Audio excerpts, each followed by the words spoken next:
Hello, thank you for that.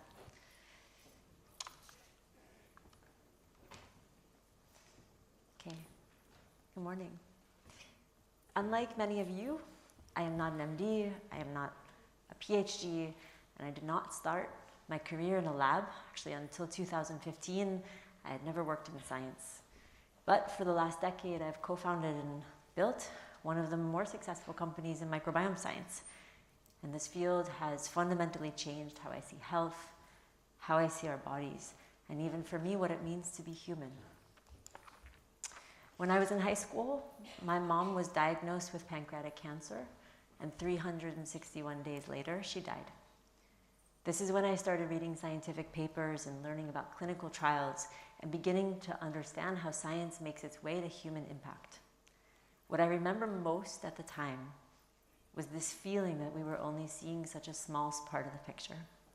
My mom spent most of her 361 days in denial, so sure that she would beat it, seeing every doctor, surgeon, healer, and really anybody who said that they could help. But what stuck with me the most from this time and what inspired a really lifelong journey of understanding was that something foundational was missing. While I did not pursue medicine or science, my sister became a radiation oncologist. I've spent most of my professional life in media and design and technology, but it was this persistent feeling of this missing piece that brought me later to the microbiome. To take a step back, since my mom passing in high school, we've witnessed some extraordinary scientific advancements that impacted my journey and enabled the field of microbiome to progress. We sequenced the human genome. We developed new sequencing technologies that allowed us to see the microbial world in a resolution that we never could before. And in the early 2000s, a series of discoveries began shifting our understanding of human health, not just through our genes, but through the trillions of microbes that live in and on us. And by 2015, these advancements collided with my life in three important ways. First, I became pregnant with my first son. I met my co-founder, Raja Dheer, who is an extraordinary researcher who had been inspired by the microbiome since two groundbreaking mouse studies in 2006. One that revealed how gut microbes influence metabolism and obesity, and two, another that showed how microbes shape immune system development in the early windows of life. The third important way for me was that I began to fully appreciate the emerging field of the microbiome, not just as a scientific revolution, but as something very deeply personal, because I was pregnant at the time and beginning to understand how the microbiome shapes our health trajectory from birth onwards, but also existential because it challenged so many of the biological truths that I had taken for granted. For those of you who've seen The Matrix, this was kind of my red pill moment. Because once you understand the microbiome and its role in our biology, you really can't unsee it. When Raj and I came from very different worlds, we saw something very similar, that it was a field with extraordinary potential, but there was a massive gap between the research and the real human impact. And in some ways actually worse, because it was a field that was being commercialized and popularized in ways that actually threatened its credibility. For the first time, a frontier field of science had mass consumer awareness, which led to opportunism and misinformation and a rush to commercialize microbiome products without really the necessary research. Suddenly, gut health was dominating the algorithms of social media, and consumer health categories like probiotics were in literally everything. Skincare products, tortilla chips, and even pillowcases. People knew the microbiome was important, but the evangelism was really way outpacing the evidence. The hype was drowning out the breakthroughs, and instead of building credibility, it actually created an incredible amount of skepticism and resistance, especially within the clinical and scientific communities. So we founded Seed Health, which was really to advance frontier science and bridge this gap between these breakthroughs that were happening in science and real-world application. And since then, I've gotten the chance to work with some of the most renowned scientists and researchers leading the field of microbiome and accomplish many firsts in the field. But we also began with a very core belief that has guided our work from day one, which is that science isn't finished until it is communicated. Because the microbiome is one of the most promising frontiers, it's also one of the most misrepresented. So while we've had many accomplishments I'm very proud of, some of the most meaningful have actually come from how we tell this story. It's why we've won awards not just for our science, but actually for how our science is communicated.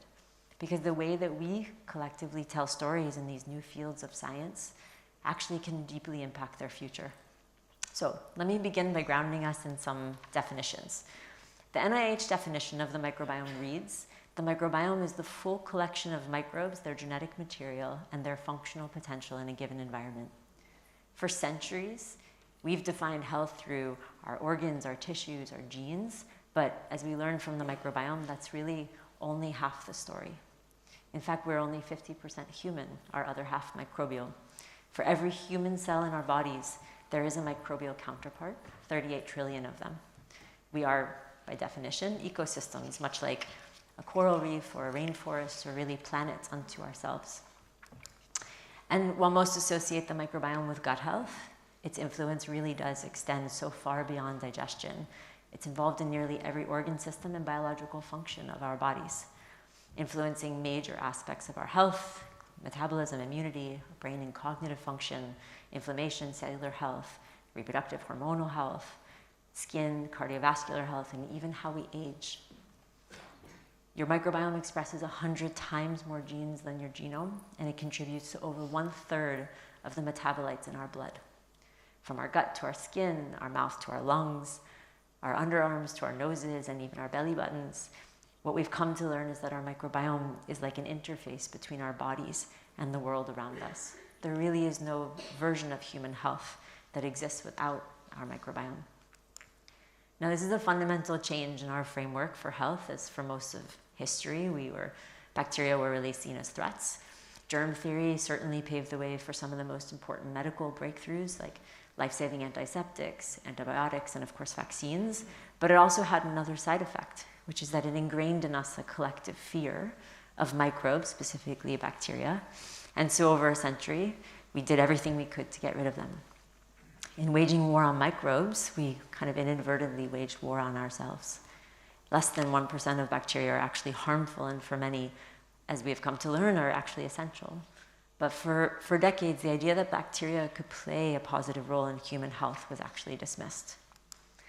Then came C. difficile, a hospital-acquired infection that antibiotics could not stop. Patients were suffering from relentless recurring infections, and for many it was very fatal. Doctors were stuck in antibiotic cycles, wiping out the gut microbiome and making patients even more vulnerable to reinfection, until one researcher did something very radical. Instead of trying to kill the infection, they transplanted healthy bacteria from a donor into the infected patient, and the result was a 90% cure rate. A disease that antibiotics couldn't fix, solved by microbes. This wasn't really just about C. diff, though. It was really upending everything that we knew about microbes, disease, and medicine. If a single microbial intervention could cure an incurable infection, then what else were we missing? And every year since then, the science has progressed, uncovering new influences of the microbiome in areas that we hadn't even contemplated when we started Seed. In the mid-2000s, the microbiome field exploded. In 2006, researchers discovered a connection between the gut bacteria and obesity, showing that microbial imbalances could influence metabolism and body weight. In 2007, the Human Microbiome Project mapped thousands of bacterial species in the gut, confirming that diversity is actually essential for health. And over the next decade, the discoveries continued. 2017, scientists found that gut microbes could influence cancer treatment outcomes. Around the same time, gut-brain research gained traction, showing links between microbes and anxiety, depression, and cognitive function. And next-generation probiotics, strains like Akkermansia, were being investigated for their role in metabolism, obesity, and chronic inflammation. As of today, the field of microbiome now has its first approved therapeutics. In 2023, the FDA approved actually the first ever microbiome therapies for recurrent C. diff infections. Clinical trials are now paving the way for microbiome-based treatments for everything from inflammatory diseases to autoimmune conditions to autism. Scientists are investigating how to prime the prenatal period, the fetal microbiome, optimizing microbial inheritance, so for lifelong immunity and metabolic resilience. Advancements in AI and some of the larger scale microbiome data sets are now enabling scientists to model these microbial patterns across lifespans unlocking predictive models for health and disease. And researchers are even exploring how we might reverse engineer the microbiome of centenarians, identifying the key microbial strains that are linked to longevity and health span. We are really no longer studying the microbiome, we are now harnessing its potential. And until recently, we've thought about many aspects of our health as fixed or determined by genetics, something we inherit rather than something we can influence. But the microbiome changes that. Unlike our genes, over 90% of the microbiome is shaped by external factors like diet, environment, and lifestyle. This makes it really one of the most powerful levers of health. And this realization is very urgent. Despite the rise in health tracking and precision medicine and biohacking and the $6 trillion we spend in wellness, we've actually never been sicker. Our modern lifestyle and our built environment, including antibiotic overuse and processed diets and chronic stress, are really disrupting the healthy function of our microbiomes at scale. And we're seeing the correlations. A surge in inflammatory and metabolic diseases like GI disorders, obesity, and autoimmune conditions, a rise in immune dysfunction linked to everything from allergies to increased vulnerability in infections, and an epidemic of chronic inflammation affecting not just our physical health, but our mood and our cognition and our long-term resilience. I think of this as the climate change of our health, but the microbiome isn't really just a casualty of modern life, it is the key to thriving within it. As we deepen our understanding of the microbiome, we're really learning how that can form a much more predictive and preventive and proactive future of health.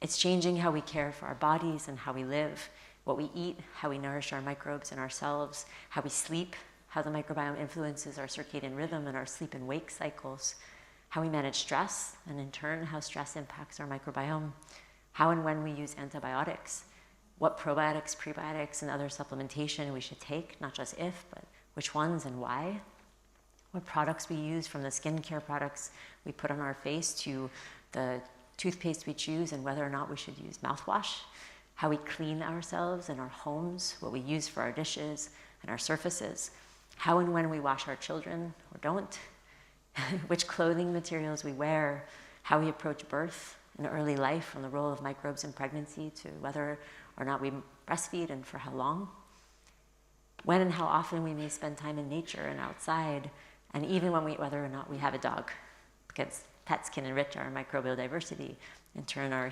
immunity. But the shift is also not just happening in human health. We're also studying our environmental microbiomes and starting to understand how we can harness microbes for caring for our planet, for the regeneration of soil, for the restoration of coral reefs, and even for capturing CO2. The microbiome forces us to move, I think, beyond a reductionist view of health. Instead of isolated inputs and outcomes, it really offers us the opportunity to think in systems and interdependencies. The microbiome is really not just a frontier field of science, it is a deep reminder that the truths that we've long held and what we ingrain in us to fear can actually sometimes have the greatest potential for solutions and innovations that could change our trajectory and inform our future. I think perhaps it also most urgently reminds us that everything really is in fact connected. Thank you.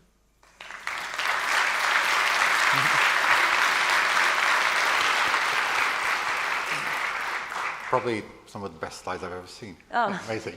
Thank you. Tell me, you mentioned that Seed Health has developed a couple of products already. Tell me a little bit more about that. Sure. I think probably maybe the one I'm the most proud of is we developed, actually started as a drug.